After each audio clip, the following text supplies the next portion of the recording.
Have you ever expressed yourself more openly and vibrantly to strangers you just met than to friends and family you've known since forever? I can explain this in one of two ways. Either you really don't like your friends, or you shared a different bond type with the strangers that resonates with you more. In this video, I'll share with you 4 different bond types: water, earth, fire, and air. I'll describe what each of them mean and how you can use this knowledge to gain a deeper understanding of your relationships with the people around you. If you find this video interesting at any point in time, be sure to give it a like. It'll help a bunch. Let's begin with the water bond. Like water droplets that find each other, and from then on, stick to one another. A water bond strengthens according to the amount of experiences people have had together, and the amount of history that they share. The water bond is strongest with the family and friends that you grew up with and still talk to today. People who value this bond can remember all of the moments that you've spent together, happy, sad, exhilarating, or frustrating. And even if they can't remember exact moments, they still value all the time you've spent together over the years or decades. Strangers and new friends do not share a water bond with you, with the exception of blood. To feel a bond with someone within your family also falls under the category of water, because it draws from not your experience, but from the experience and history from your mother and your father, or family that came before them. There's a respect and innate sense of connection when you share and value a blood bond with someone else. With that exception mentioned, you might be wondering how long before a new friend shares a water bond with you. That is up to the quality and amount of experiences you've shared together. For instance, knowing someone for 10 years versus having a 3-month boot camp where you interact with that person every day. The latter would result in a water bond, while the former is questionable. Here's a quick test that you can do. If you can stop and think back on a pool of various experiences you've shared, if you can tell the story of your relationship with this person for hours, I'd say those 2 things are enough for you to share a water bond. From the beginning of the video, about expressing yourself more vibrantly to strangers rather than long-standing friends, it might be because all you share with your friends is a water bond. You love them and you care for them because of all the things that you've been through together.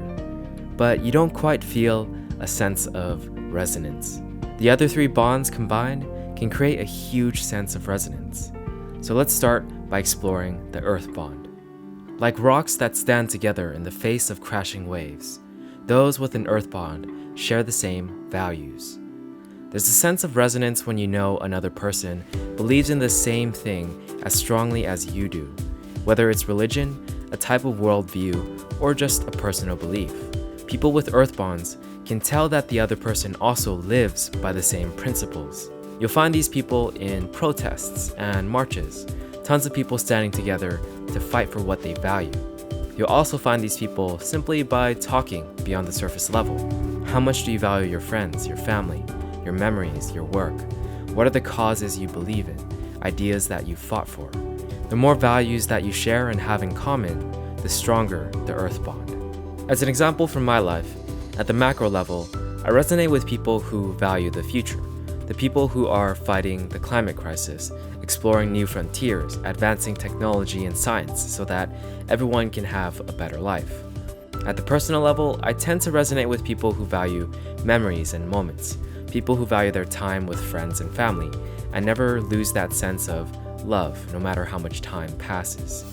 And it's not just valuing these things that solidify the bond. You have to actually show the other person or people by doing things that reflect these values.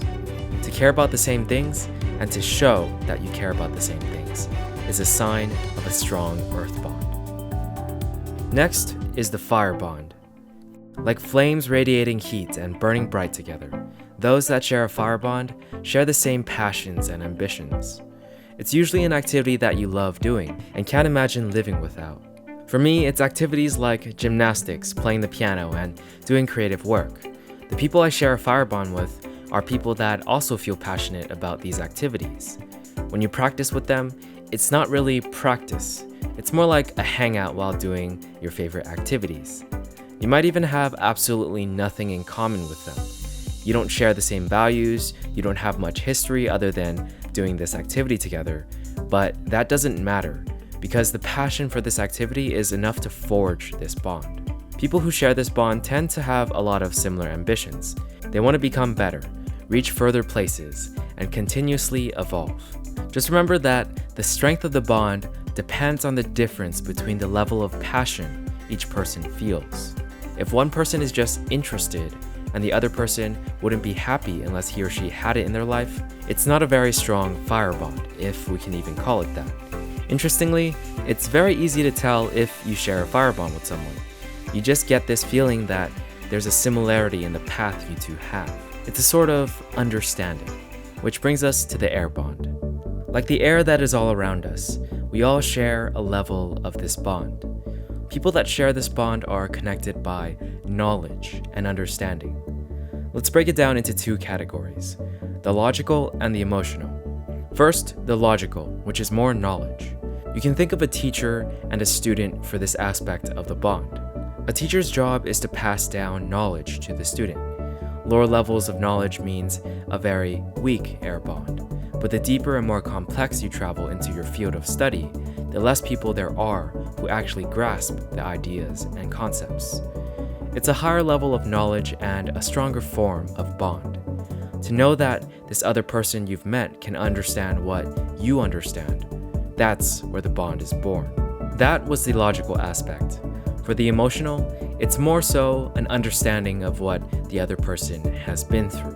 Whether it ties into the fire bond, understanding what it took to get to the level you're at, all the hours of practice, all the injuries, and all the struggles, or whether it's simply an understanding of similar experiences, such as losing a loved one. Of course, it doesn't have to be sad. It can be the understanding of the thrill that comes with spinning in the air upside down, or a unique feeling you've experienced that someone else just seems to get. This bond is loose and covers a vast area of possibilities, just like the element it's named after. As you may have guessed, there definitely is a little Avatar: The Last Airbender inspiration in this video. I just loved how Iroh explained the ideas behind the four elements, and I wanted to apply my own twist to it. If you have no idea what I'm talking about, stop what you're doing and go watch the show. Anyways, this arrangement of ideas is from my original thoughts. I frequently think about my friends and family, and eventually questioned, what kind of bond do I share with each of them? That led me to come up with this concept, and now I'm sharing it with you guys. So, quick question, which bond do you value the most? Like, which bond is an absolute must for a best friend? I'd personally go with fire, but of course ideally, all four elements, right? Anyways, I hope you found this video interesting and can use it in some way. Don't forget to hit that like button, and I'll see you in the next one.